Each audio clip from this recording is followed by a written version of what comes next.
Good day. Recently, the federal government released Budget 2022 and it had some interesting things concerning real estate in that budget. In today's video, we're going to take a look at what those things are and how they could potentially affect you. I'm Roy Thomas with Sutton Group Professional Realty in Halifax, Nova Scotia, and let's get into the budget. Before we do, please don't forget to subscribe to this channel and hit the notification bell so you'll be notified of all future videos. Alright, from the budget I looked at what's in there, and there's three main things I think are going to be of interest to potential real estate people who are buying or selling. So the first one is the multi-generational home tax credit.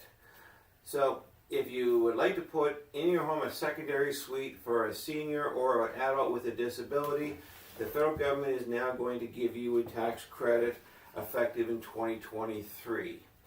You'll be able to get 15% back for whatever you spend up to a maximum of $50,000 expenditure, which would equate to a $7,500 tax credit to put in the secondary suite in your house. This takes effect in 2023, and not a lot of more information has been released, but more will come out over time. The second thing is good news for first-time home buyers. To help people save a down payment for their first house, the federal government is announcing a tax-free first home savings account. In this account, it's similar to an RRSP where you can put up to $40,000 tax-free into the account, and when you buy a house, you can draw the money without paying tax on it to put down as a down payment on the house. Now, a couple of facts about this are, first off, while it is similar to an RRSP, the big difference is this money does not have to be repaid. Okay? Secondly, you're allowed to put up to, as I mentioned, a maximum of $40,000 at $8,000 a year, but there's no carryover. So if this year you put in $8,000, next year you put in $4,000, in the third year you cannot carry the $4,000 you didn't put in the previous year into the next year and put in a total of $12,000. It's still going to be a maximum of $8,000 a year. However, there does not appear to be a time limit, so you can take 5 years or 10 years to put the $8,000 or the $40,000 into the account. An added benefit is if you're a couple, both parties can save up to $40,000 to use for a tax-free down payment on the house. Now the last thing is what the government is calling Homebuyers Bill of Rights. In my opinion, this is the most interesting and potentially problematic thing that they've introduced. And I say problematic because there's absolutely no details on it yet. What they've announced is the Minister of Housing will engage with provinces over the next year to develop and implement a Homebuyers Bill of Rights and bring forward a national plan to end blind bidding and also introduce a legal right to a home inspection. First thing is, housing and real estate are actually provincial matters, so technically right now it doesn't appear that the federal government has the right to impose these things on the country. So potentially they have to change laws or work with the provinces to do it. We'll have to see how that goes. Typically the first thing they want to do is end blind bidding. Well, in Canada, when two or more buyers are going to submit an offer on a property at the same time, both buyers write blind. They have no idea what the other parties are writing. The federal government wants to end that. I believe their perception is that the blind bidding is forcing real estate prices to go too high. So they're going to have to bring in some system where all parties are aware of what other parties are bidding. Now typically right now they're using this in Australia.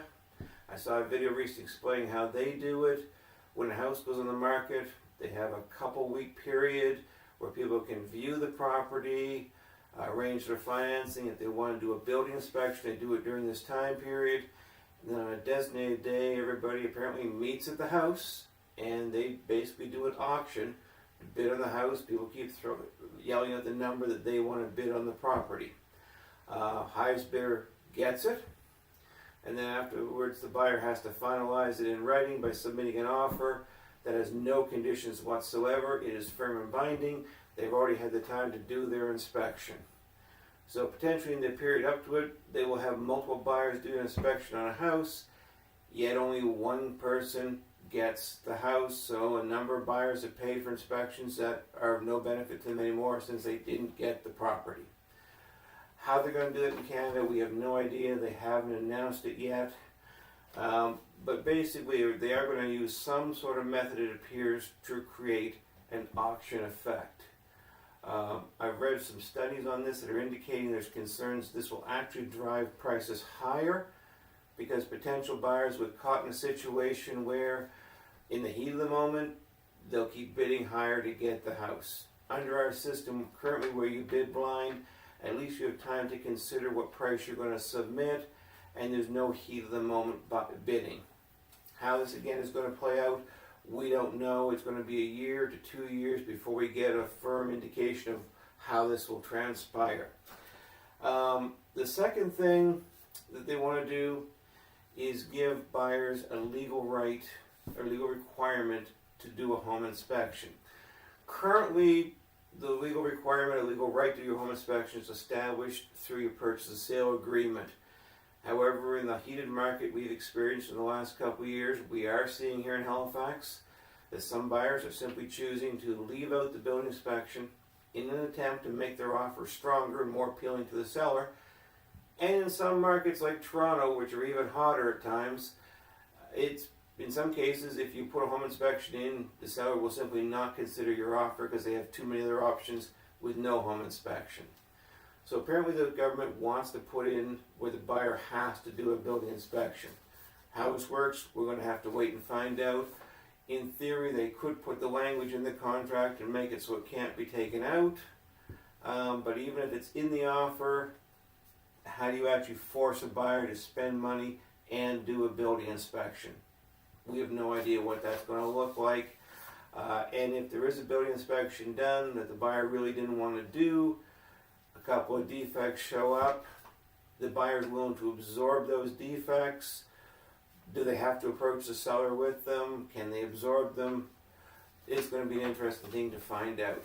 We won't know, like I said, until probably 1 or 2 years down the road.